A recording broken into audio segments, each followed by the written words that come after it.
Bien, entonces investigamos cómo se pasa de coordenadas rectangulares a polares. Facilito, todo está fundamentado en el triángulo rectángulo y en el teorema de Pitágoras. Fíjate, si tú tienes un triángulo por acá, rectángulo, vamos a ver, triángulo rectángulo,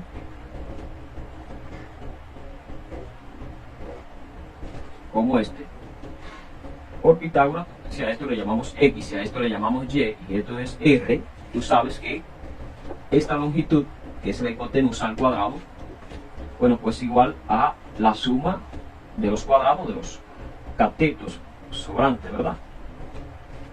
Ahí está. Entonces lo mismo pasa en lo que es la trigonometría. Esto es geometría, vamos a pasar acá. La misma propiedad se cumple. Esto es radio 1, una CT, es decir, una circunferencia trigonométrica donde el radio vale 1, y se cumple lo siguiente, fíjate que R, que es el radio, que vale 1, igual al radio, ¿verdad?, al cuadrado, va a ser igual a la suma, ¿verdad?, de los cuadrados de esos catetos, que coseno.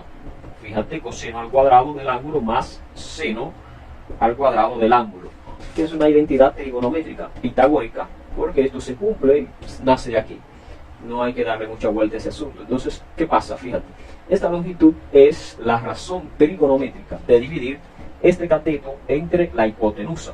Entonces, coseno es igual, esta longitud, coseno, vamos a ver, coseno del ángulo va a ser igual a, claro, fíjate, cateto adyacente, pero ese cateto vamos a tomarlo aquí, mira, es el mismo triangulito. ¿Cuánto vale X sobre hipotenusa, que es R? Vamos a multiplicar ambos lados por R, fíjate, R se va con R, ¿qué me queda? Que R por coseno del ángulo va a ser igual a X. Ok, fácil. De forma análoga pasa con el seno.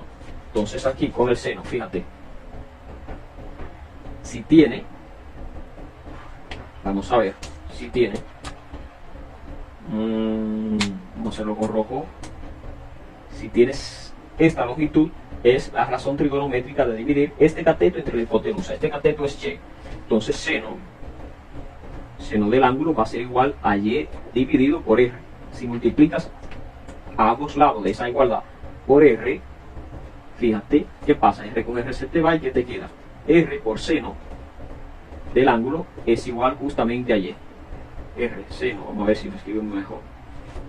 Seno del ángulo es igual a Y. Entonces, ¿qué es lo que pasa? Para tú pasar de una identidad, de una expresión polar a rectangular, o de rectangular a polar, sucede lo siguiente. Fíjate, tú tienes que encontrar, aquí encuentra una identidad trigonométrica, tienes que garantizar que al lado esté R, ¿verdad?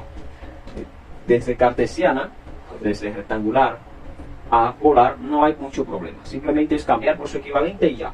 Pero de la polar a la cartesiana, ¿qué es lo que tú tienes que garantizar? Que al lado de esa función trigonométrica aparezca R, haciendo lo que cualquier manipulación artificial.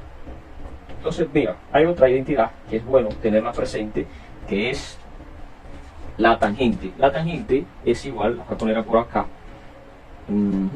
Tangente, bueno, pues, entonces vamos a ver, Y. Cateto opuesto Y sobre cateto adyacente X. Ahora sí, presta atención. Entonces, vamos a convertir esa 2, ¿te parece? Rapidito, fíjate. Si tú tienes aquí esa, la número 1, R por la número 1, ¿verdad? R menos 9 por el seno del ángulo. ¿Qué le falta al seno para yo poderlo cambiar, por ejemplo, por Y? Ah, ya lo viste, le falta R. Entonces, como le falta R, aquí un asterisco R indica que voy a multiplicar todo por R. Entonces, R por R aquí, ¿qué me da? R al cuadrado menos 9R por el seno del ángulo. Ok, ya lo tengo la expresión seno con R, que es lo que más interesaba. Entonces aquí, esta expresión, esta parte de acá, ¿por qué la puedo cambiar? Esta parte la puedo cambiar por, aquí está, mira, seno, R por seno del ángulo, R por seno del ángulo. Ok, esa parte rapidito es Y. Entonces aquí tengo 9, que nos cambia por Y, ¿verdad? 9Y. Ahí está. Y R cuadrado, ¿a qué es igual? R cuadrado es igual a X al cuadrado más Y cuadrado. Entonces aquí voy a permitirme borrar eso.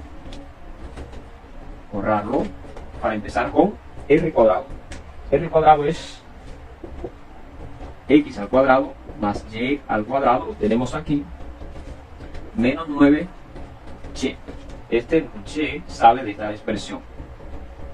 Ok, y una vez que tú llegas a donde todo es x y y, no te aparece r, no te aparece una función trigonométrica, el negocio se acaba.